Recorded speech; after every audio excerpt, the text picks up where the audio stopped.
To see Paris from the sky is to discover a rousing epic, a history book written by thousands of people who, over the centuries, have fashioned a work of immense beauty. If you don't have wings, how can you possibly appreciate the great sweeping vistas throughout the capital, or the perfect layout of its monuments, echoing each other through the ages from one bank of the Seine to the other?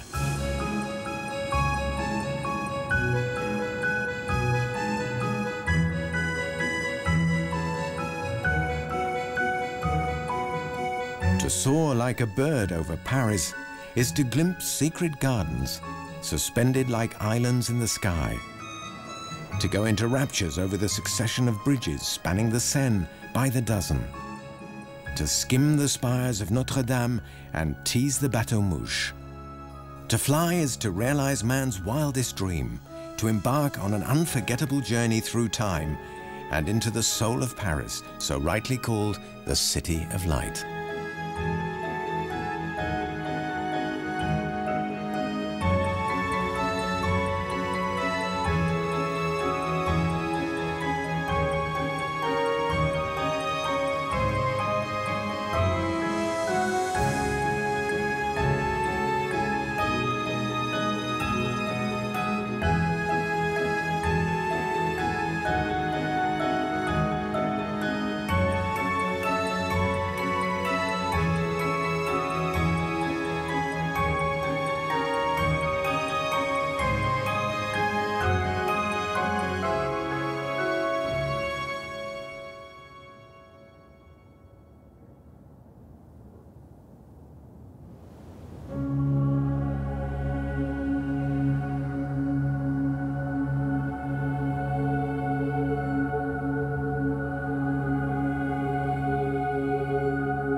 Without the Seine, Paris would not exist. It is the most prestigious thoroughfare of all in the very heart of the city. Its banks constitute a veritable open-air museum. They boast the oldest witnesses of the capital's history, monuments of another age that silently observe the hustle and bustle of modern Parisian life. On the Ile de la Cité, a magnificent edifice rises majestically in the middle of the Seine, like an imposing sentinel watching over Paris.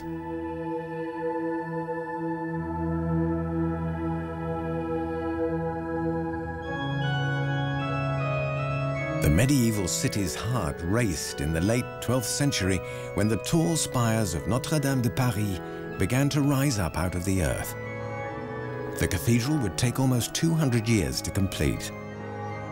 Every year, millions of visitors climb its 400 steps.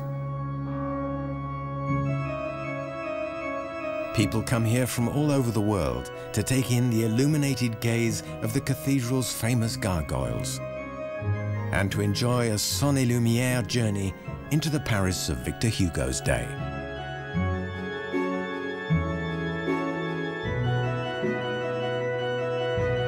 Boasting 5 naves and 37 chapels, the cathedral is lit by over 100 windows.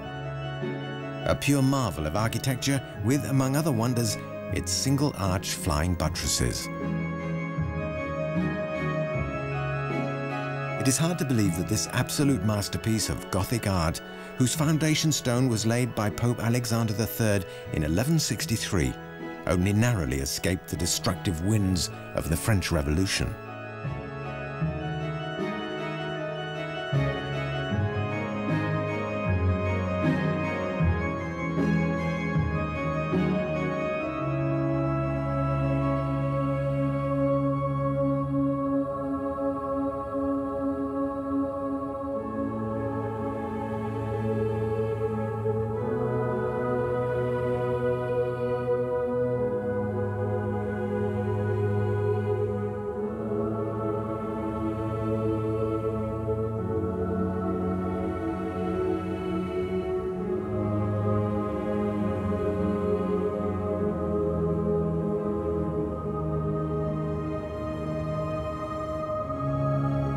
The Seine is spanned by no less than 37 bridges.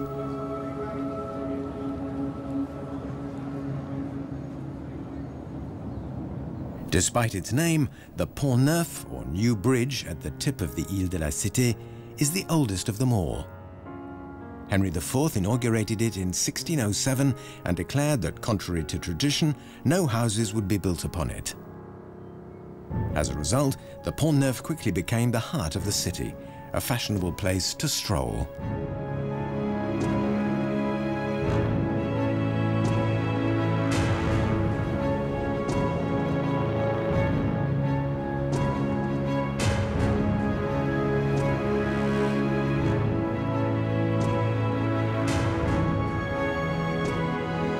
The round towers of the Conciergerie were the final home of most condemned prisoners during the French Revolution.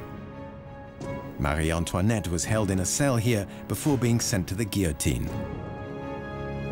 20 years later, Count de la Valette made a spectacular escape, one of the few inmates to ever do so, disguised as a woman.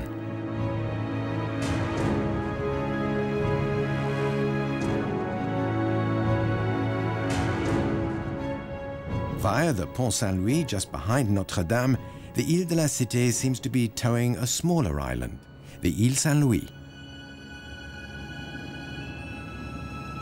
Far from the hustle and bustle of city life, this charming village was once the preferred place of residence for many personalities and writers, such as Baudelaire and Maupassant. From the tree-festooned quays to the long main street lined with chic restaurants and cafes, the island nobly displays many fine mansions, evidence of the splendors of the 17th century, the so-called Grand Siècle.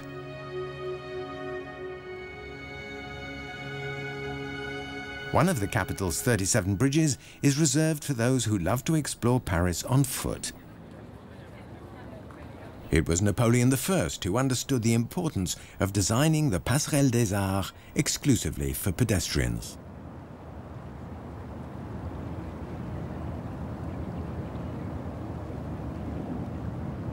This splendid panoramic viewpoint over the Seine, where walkers stroll peacefully, is a favorite meeting place for artists and a fabulous way to discover the facade of the Louvre.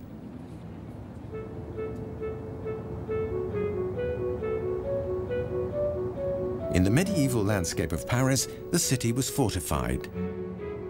The Louvre occupied a defensive position on the right bank. As it appears to us today, it bears no resemblance to the fortress Philippe Auguste had built to protect the city against the Vikings. In the 16th century, Francis I razed the keep to the ground and turned the former castle into a luxurious residence in the Renaissance style. A passionate patron of Italian art, he began what would later become the museum's collection, acquiring, among many other paintings, the Mona Lisa.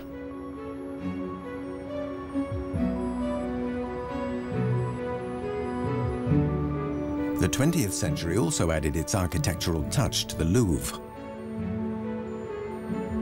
A fabulous entrance in the center of a 20-meter-high pyramidal diamond of glass and metal with the same proportions as the Great Pyramid of Giza.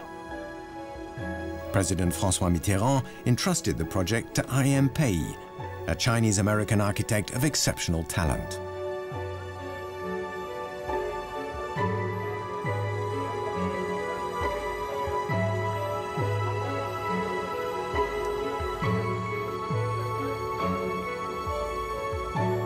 Over the centuries, this 40-hectare complex in the very heart of Paris has become the biggest and most visited museum in the world.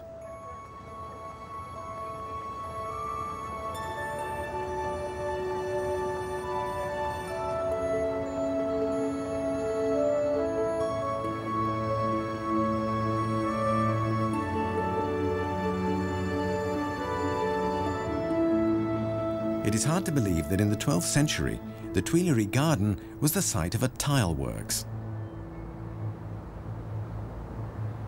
It was redesigned in Louis XIV's day by André Le Nôtre, turning it into the city's first public garden.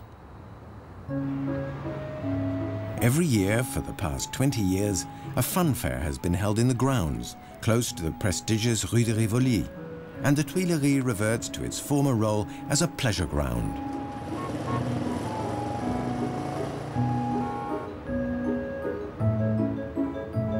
In this, the oldest and largest of Paris's parks, 25,000 plants are laid out every year by the Tuileries gardeners and watered by the Canal de l'Ourcq, which takes its supply from the Ourcq, whose headwaters lie 80 kilometers from Paris. In the very center of this busy and vibrant city, the gardens of the Palais Royal constitute a magical, timeless place whose secrets are so well hidden, many never discover them. As a child, behind the palace walls, Louis XIV learned to ride, hunt, and wage war around a miniature fort.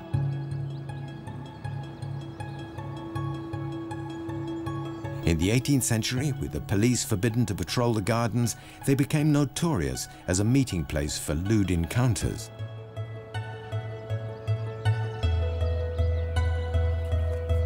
"260 columns, created by the sculptor Daniel Buren, took root in the ground beneath the main courtyard in 1987. Striped black and white, they spring up at varying heights, creating a modern rhythm in stark contrast to the traditional courtyard.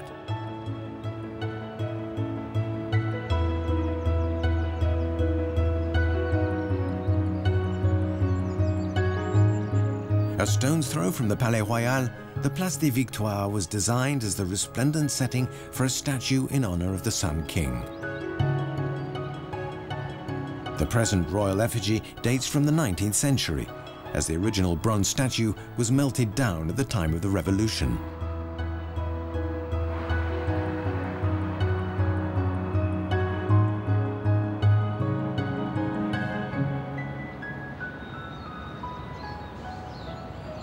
For 8 centuries, the quarter Zola described as the belly of Paris fed the capital. Even though its role has now changed for good, it still bears the same name, Les Halles.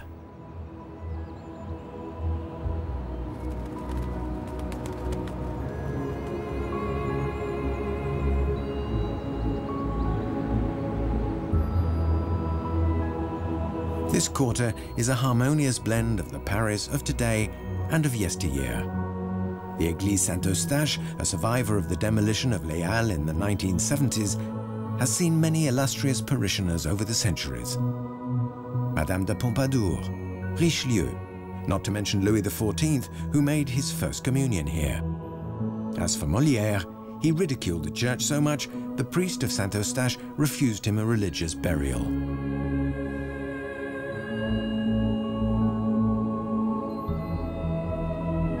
Victor Hugo humorously likened the dome of the Bourse du Commerce, which began life as the corn exchange, to a jockey's cap without a peak. To the left of the building, this curious column is said to have served as an observatory for Catherine de' Medici's astrologer, the famous Ruggieri.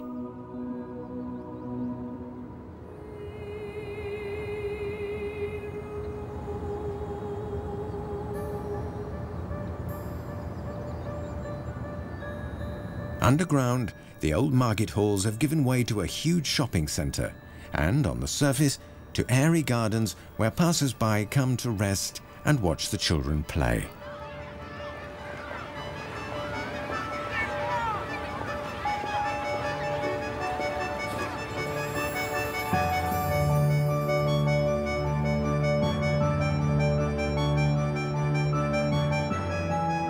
Proud of its royal architecture, Paris also constantly reinvents its cultural heritage.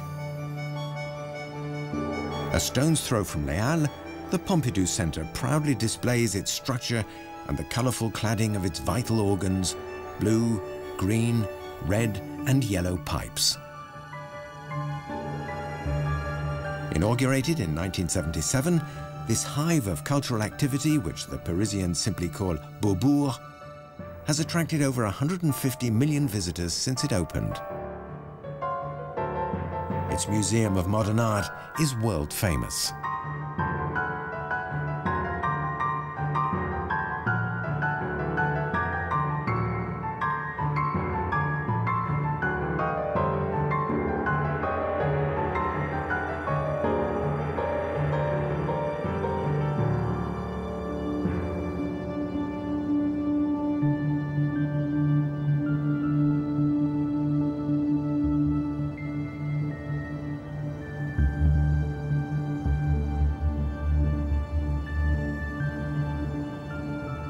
From revolutions to celebrations, and from celebrations to executions, the neo-Renaissance Hôtel de Ville, or City Hall, has been the scene of major events marking the history of Paris.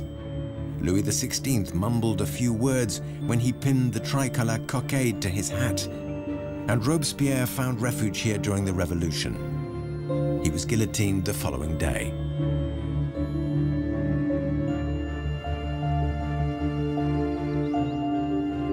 The Tour Saint-Jacques stands as a tribute to all those who for 8 centuries made the vibrant quarter of Les Halles into Paris's biggest market. It is all that remains of the old 16th century church of Saint-Jacques de la Boucherie, whose powerful butchers' guild financed the bell tower.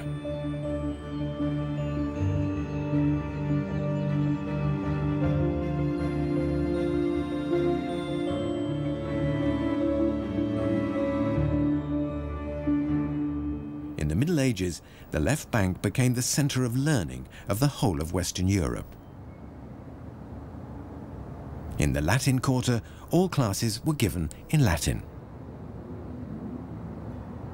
Today, one name alone still awakens its glorious intellectual past: the Sorbonne.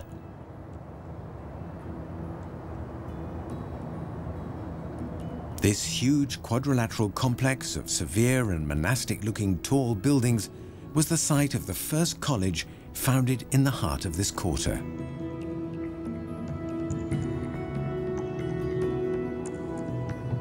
The Sorbonne had already welcomed scholars from all over Europe when Louis XV, who was cured at the last minute of a sudden fever, decided to erect a church a few streets away, dedicated to Sainte Geneviève, to whom he attributed his miraculous recovery. Now called the Panthéon, this church stands on top of the Montagne Sainte-Geneviève and dominates the Paris skyline.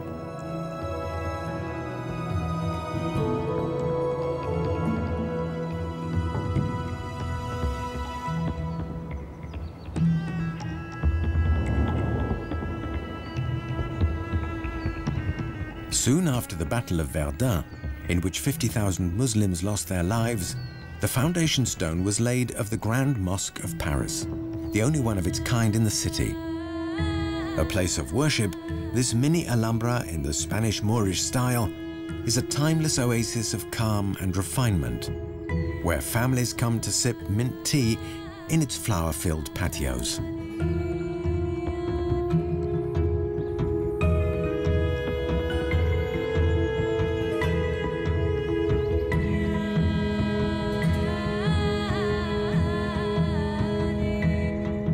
Between the Grand Mosque and the Seine, the Jardin des Plantes has always welcomed scientists and explorers. This botanical garden was established as a royal garden of medicinal plants in the reign of Louis XIII. The garden and its buildings are listed historic monuments. Opened in 1795, its menagerie is one of the oldest in the world.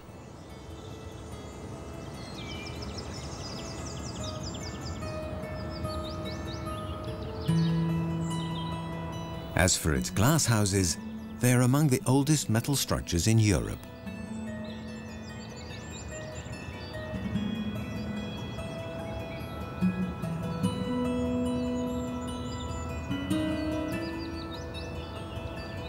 Nowadays, the garden and the menagerie are an absolute must for children as places to learn and to play.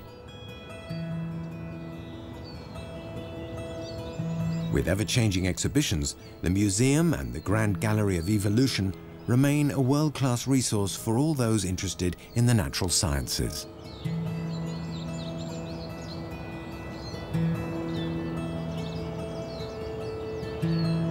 Next to the Jardin des Plantes, still in the center of Paris, the Institute of the Arab World offers a radical change of style and era.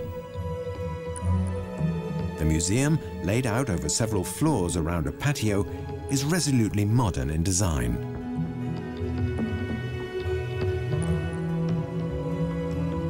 Its top-floor terrace provides an unrestricted view of Notre Dame Cathedral. The fruit of a partnership between France and 22 Arab countries, this highly original building by Jean Nouvel seems to hug the curves of the Seine.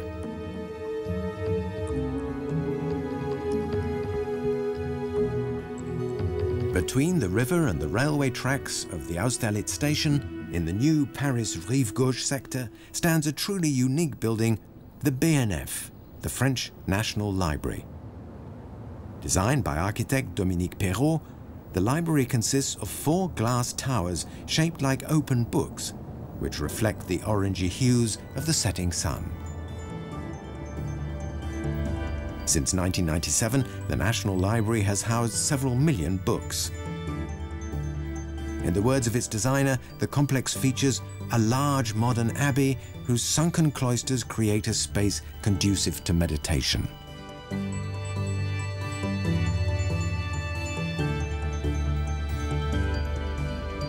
On the other side of the Seine, a stunning structure faces the National Library, the Bercy Sports Palace. This monumental, truncated, pyramid-shaped structure blends into its surroundings thanks to its sloping, grass-covered walls. A trick to minimize visual impact by making it appear lower. This huge 17,000-seater venue can host an incredible variety of events, from the World Windsurfing Championship to concerts by the world's greatest entertainers.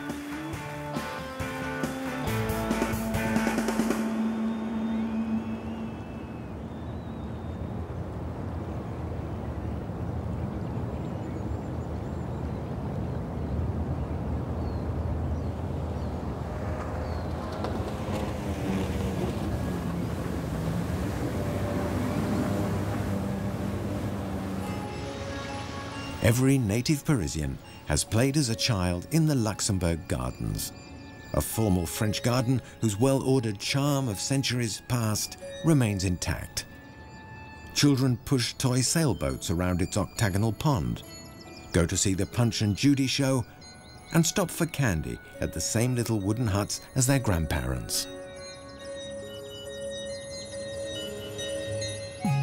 This building, which was formerly the residence of Mary de' Medici, is now the Senate Palace.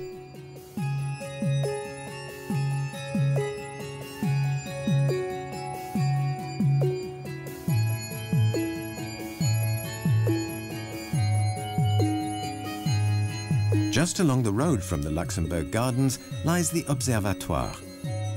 It is the world's oldest operating observatory. The building straddles the Paris meridian, and its sides face the cardinal points of the compass. It is here, within these very walls, that the first scientific map of the moon was produced in 1697. The Paris Observatory remains one of the world's leading centers for astronomical and astrophysical research.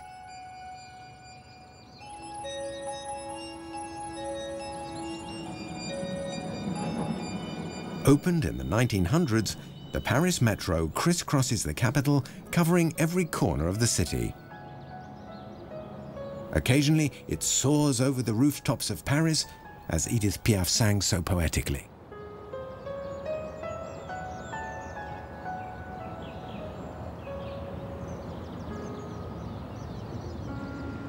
The lion defying the traffic in the middle of the Place d'Enfer Rochereau is a tribute to the heroism of the people of Alsace during the Franco-Prussian War of 1870. Bartholdi's original sculpture is located in the city of Belfort, a colossal 22-meter-long lion carved out of the sandstone of a hill overlooking the city.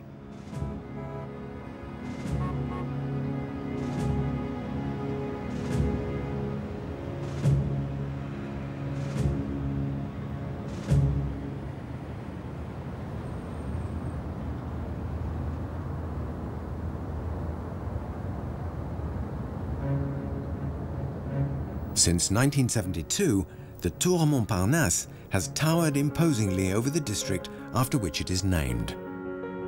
In the 1920s, the quarter's low-rent artist studios and wealth of cafes helped foster a spirit of competition as well as mutual aid.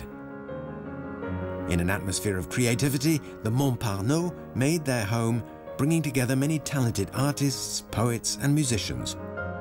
For Modigliani, Picasso, and Apollinaire, among others, it became the neighborhood of choice.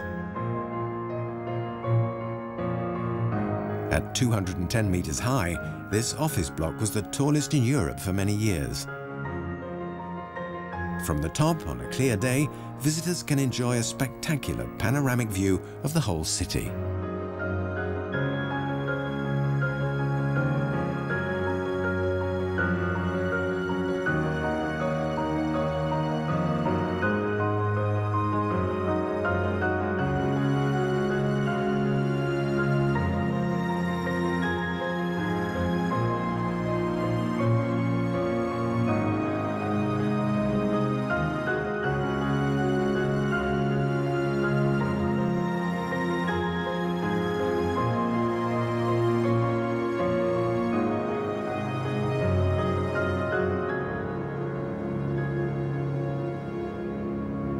A few lucky people live on the water in the heart of Paris. Since 1983, the capital's former commercial port, just below the Place de la Bastille, has been a marina, the Port de l'Arsenal.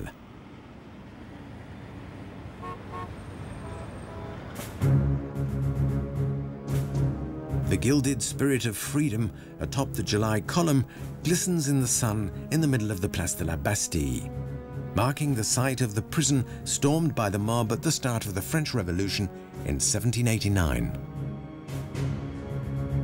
In this place, synonymous with freedom, the naked angel stretches out its wings, holding in one hand the broken chains of despotism and, in the other, the torch of civilization.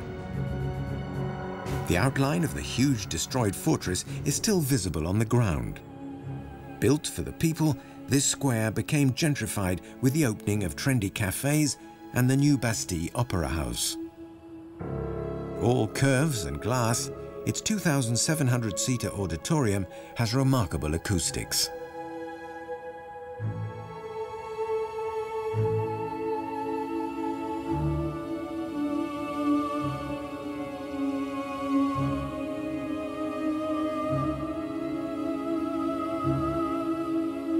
A stone's throw away lies the Place des Vosges, commissioned by Henry IV as a masterpiece of elegance. The first party was held here in 1612 in great pomp and splendor. For 2 days, in front of 100,000 spectators, 2,000 performers, as well as elephants and bears, took part in a grand spectacle and procession for the marriage of Louis XIII. For years, the Place des Vosges was the meeting place of high society in Europe.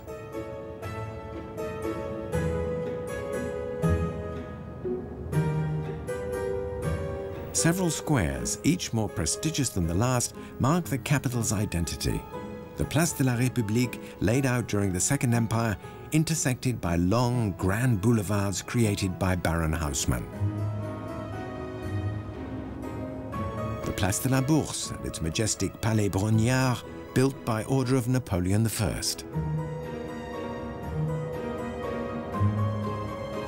The prestigious Place Vendôme, whose statue of Napoleon dressed as a Roman emperor replaced the statue of Louis XIV, torn down by the revolutionaries. The stone column is covered with bronze plaques from melted down Russian and Austrian cannons captured at the Battle of Austerlitz.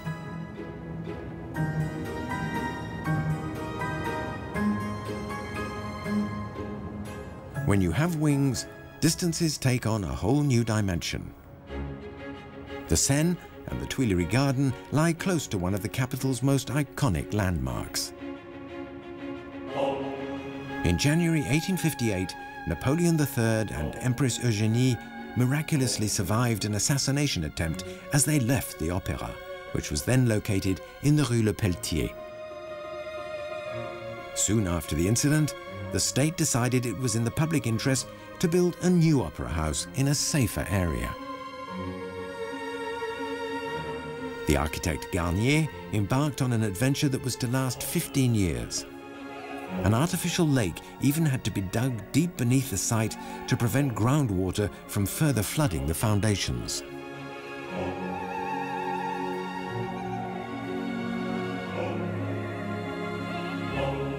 Haussmann then laid out a wide avenue linking the building to the Tuileries Palace, where Napoleon lived, in order to guarantee his safety. The Grand Boulevard would replace the intricate network of narrow, winding streets in the heart of the capital. This was also the age of the advent of the grands magasins, or department stores, which throughout the 19th century vied with each other in luxury and creativity. The façade and the dome of Printemps, for example, are listed historic buildings.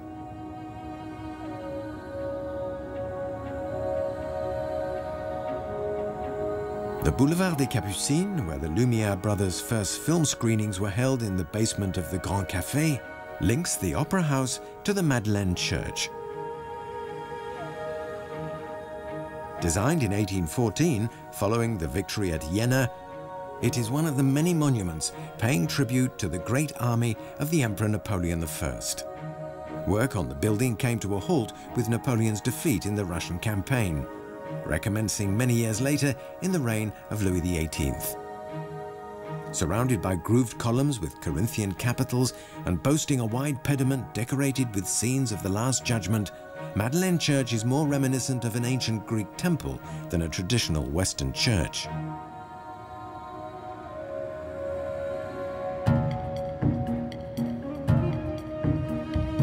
The magnificent obelisk from Luxor, dominating the Place de la Concorde, was given to France by Egypt in 1831.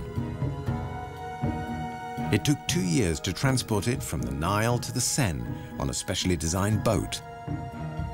This 3,300-year-old Egyptian artifact was erected before the eyes of thousands of Parisians. It was recently adorned with a gold-leaf bronze pyramidion, an exact replica of the lost original dating from the reign of Ramses II.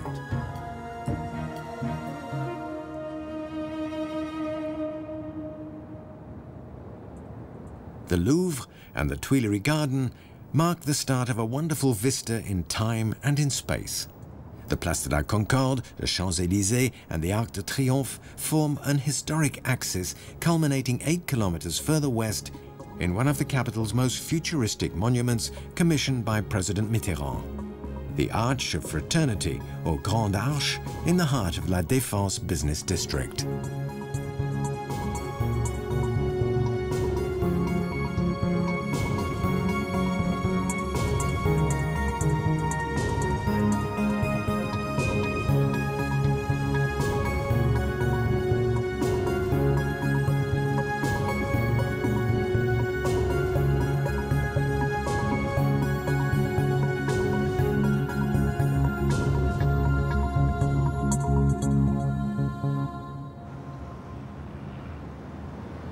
The Place Charles de Gaulle, laid out by houseman around the Arc de Triomphe, is known by Parisians as the Place de l'Étoile. Every evening since 1923, underneath the arch, the eternal flame by the tomb of the unknown soldier burns symbolically in the night sky.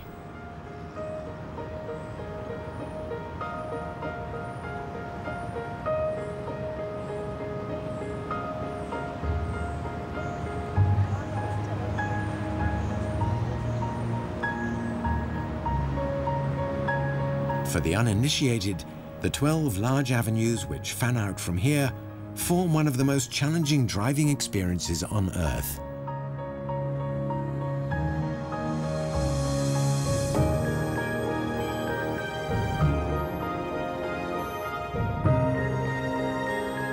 The top of the Arc de Triomphe commands a remarkable view of the Champs-Élysées from one side and La Défense from the other.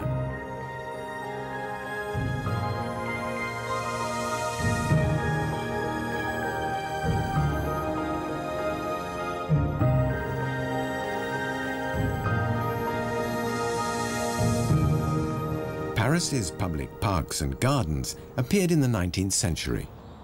Much appreciated by the capital's bourgeoisie, they boasted in their heyday bandstands, open-air concerts, restaurants and refreshment stalls. In the 18th century, before the Parc Monceau became a public park, it was the property of the Duke of Chartres. Wishing to give the grounds a unique and rather whimsical touch, he commissioned buildings of every style and age imaginable. The ruins of a Gothic castle, a minaret, a Dutch windmill, an Egyptian pyramid. These follies, which made the garden famous, no longer exist today.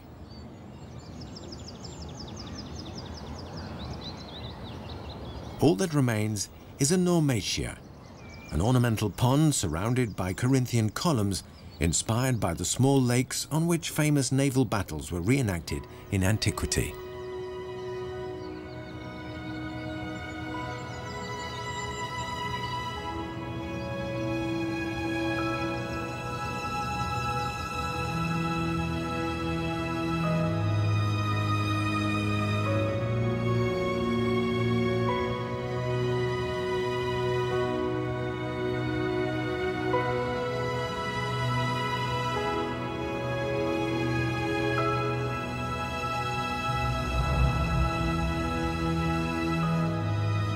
In the 19th century, universal expositions, or world fairs, were an important part of the calendar in Europe's capitals. And architects rivaled each other in daring innovations. These fairs lasted up to 6 months and drew millions of visitors from all over the world. Some buildings were demolished once the party was over, while others, such as the Eiffel Tower or the Grand Palais, remained, changing the capital's landscape forever. The 1900 Exposition Universelle was a major event, attracting some 51 million visitors to Paris for the occasion. The Grand and the Petit Palais were designed especially for it. The austere stone-clad facades of the Grand Palais, which took 3 years to build, contrast with the exuberant ornamentation of the metal girders supporting its giant glass roof. As for the Petit Palais, it now houses the phenomenal collections of the Museum of Fine Arts of the city of Paris.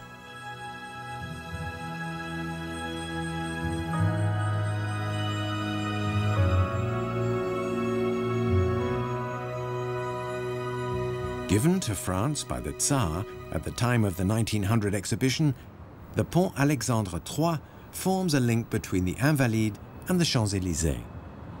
It crosses the river in one span. This bridge represents one of the world's first prefabricated structures, whose steel parts were transported by boat along the Seine.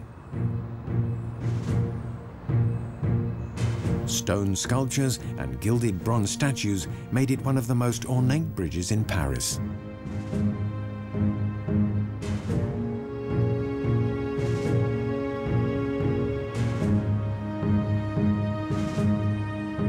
This large green space, formerly a parade ground, spreads its sweeping lawns from the Seine to the Invalides. The famous dome, beneath which lies Napoleon's tomb, was regilded in 1989 with almost 600,000 sheets of gold leaf.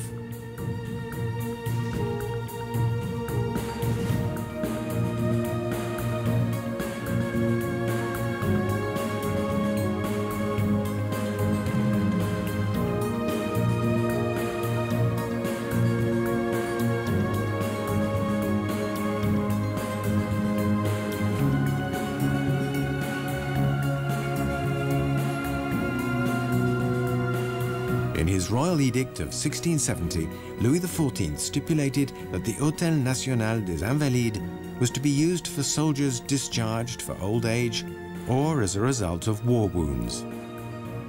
It is still home to 100-odd wounded or retired French veterans, but also houses several museums and a military necropolis.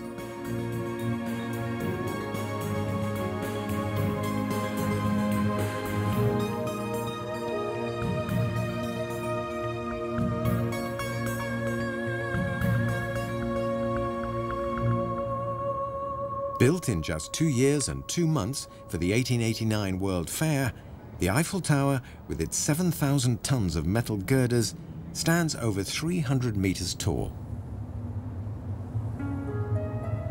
Although its structure was regarded as a feat of precision engineering, it was by no means universally popular. Guy de Maupassant claimed he couldn't stand the sight of it, while Paul Verlaine preferred to make a detour to avoid it. In 1903, it even narrowly escaped demolition. Today, the elegance of its skeleton-like frame makes it the highlight of any tour of the capital. What would Paris be without its Iron Lady? All day and late into the night, the red and yellow lifts disgorge some 6 million visitors who come here every year from all over the world.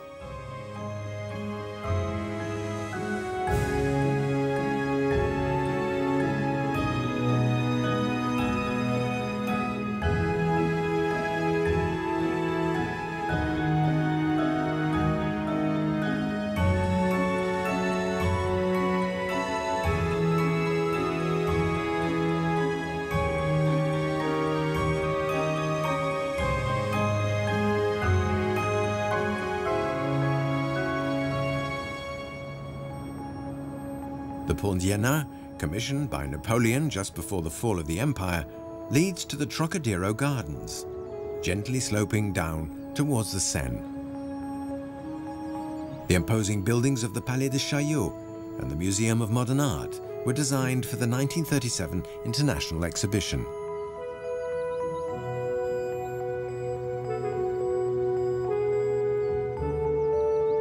The esplanade commands a majestic view of the Eiffel Tower.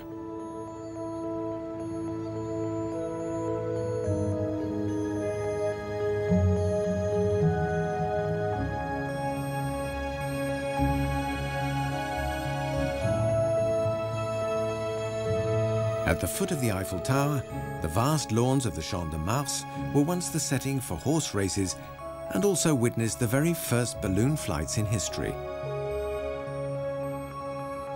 Together with the Garde Républicaine, the École Militaire is the last place horses can be found in Paris.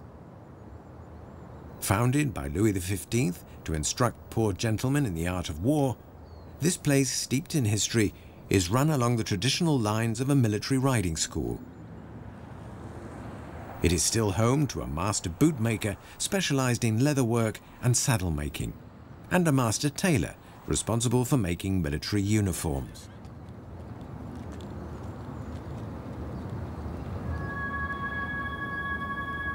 Today, the École Militaire is also an ultra-modern training center for high-ranking officers in the French armed forces.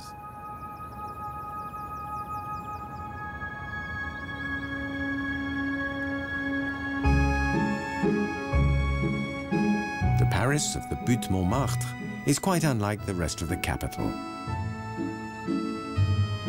The quarter of Pigalle is one of the liveliest and busiest in Paris at all times of day or night.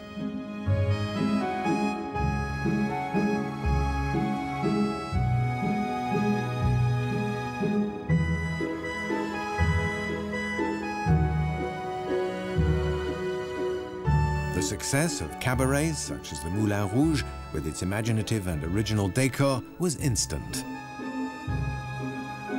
This is where legendary French cabaret singer Miss Dinguette made her debut. As one climbs towards Montmartre, the winding lanes are redolent of poetry, music, art, and bohemia, synonymous with the interwar period, a time of insouciance and frenzied creativity. Back then, you might bump into Renoir, Utrillo, Matisse, or Picasso, who all spent time at the Bateau Lavoir, an artist's residence clinging to the Butte.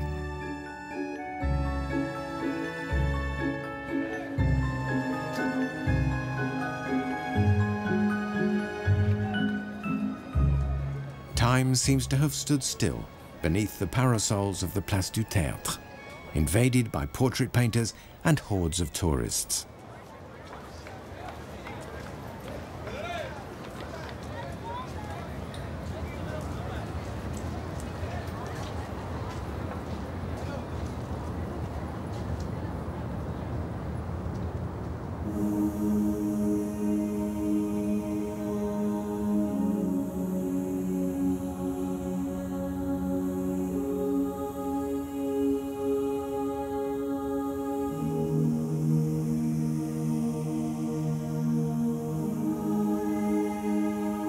Under the watchful eye of the Sacré-Cœur Basilica, on the first Saturday of October each year, people still gather to celebrate the grape harvest in the last remaining vineyard, which produces the only true wine of Paris, Clos Montmartre. Before the village of Montmartre was annexed to Paris in Napoleon III's day, wine was much cheaper on these slopes where it was made in abundance.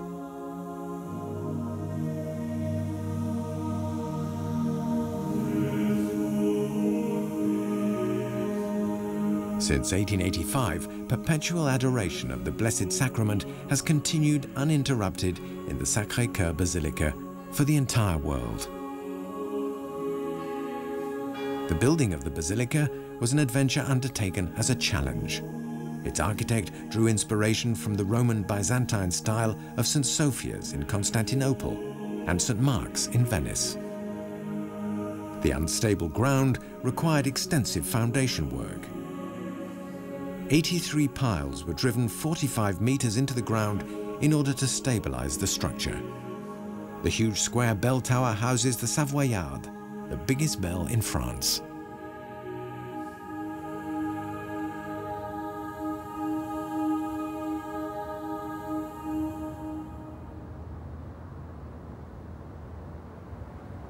The landscape park of the Buttes-Chaumont is the steepest and one of the most romantic gardens in Paris. It took 1,000 workmen, 100 horses and 2 steam engines to turn this former gypsum quarry into a magnificent park. Opened at the time of the 1867 Universal Exhibition, it boasts a rocky island crowned with a small temple accessed by a suspended footbridge.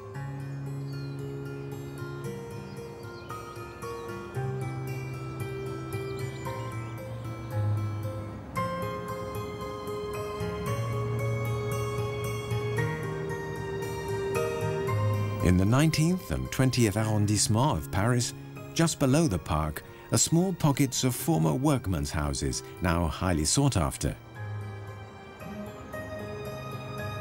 A stroll in the hamlet of Danube, or in the quarter of Saint-Fargeau, is like a walk in a rural world. Calm greenery galore, with houses adorned with Virginia creeper and fragrant climbing wisteria. The hustle and bustle of Paris seems miles away.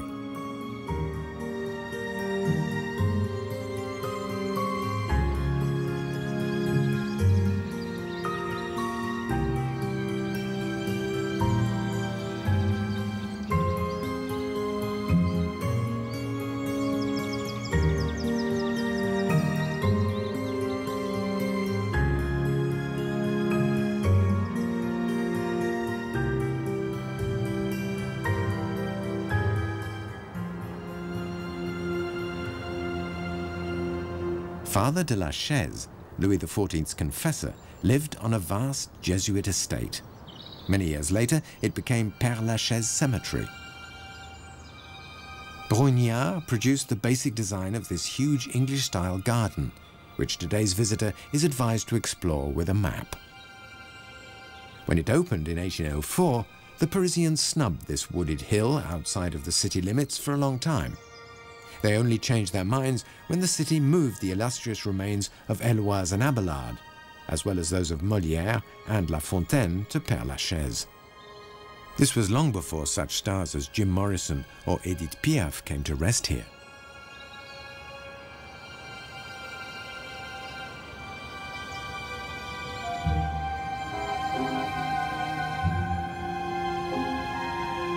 In the Place de la Nation, les deux colonnes du trône, the 2 columns of the throne, were once part of an 80-kilometer-long barrier around the city, built to levy taxes on goods entering Paris. From the square, a wide tree-lined avenue which Louis XIV and his wife traveled along after their wedding in Saint-Jean-de-Luz, leads directly to the Bois de Vincennes. The park's most famous landmark is the rock in the Vincennes Zoo.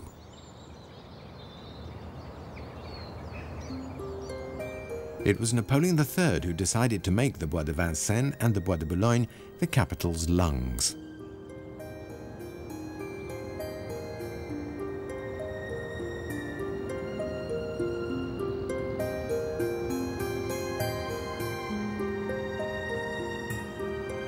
Former royal hunting grounds, these large green spaces to the west and the east of the capital allow city dwellers to forget the stresses of urban life by making the countryside accessible at the very gates of the city. Even today, they are oases for Parisians in search of escape and nature.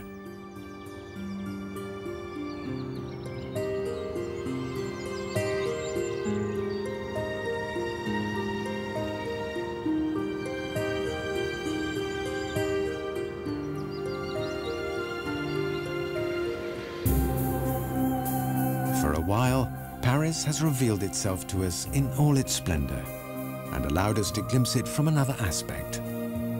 Generously and casually, the city whose secrets we thought we'd penetrated by walking its streets, visiting its parks, and climbing its steeples, has allowed us to fly over it and to rediscover the wealth of its history. Like a bird in the sky, we have had an experience as unique as the beauty of Paris itself.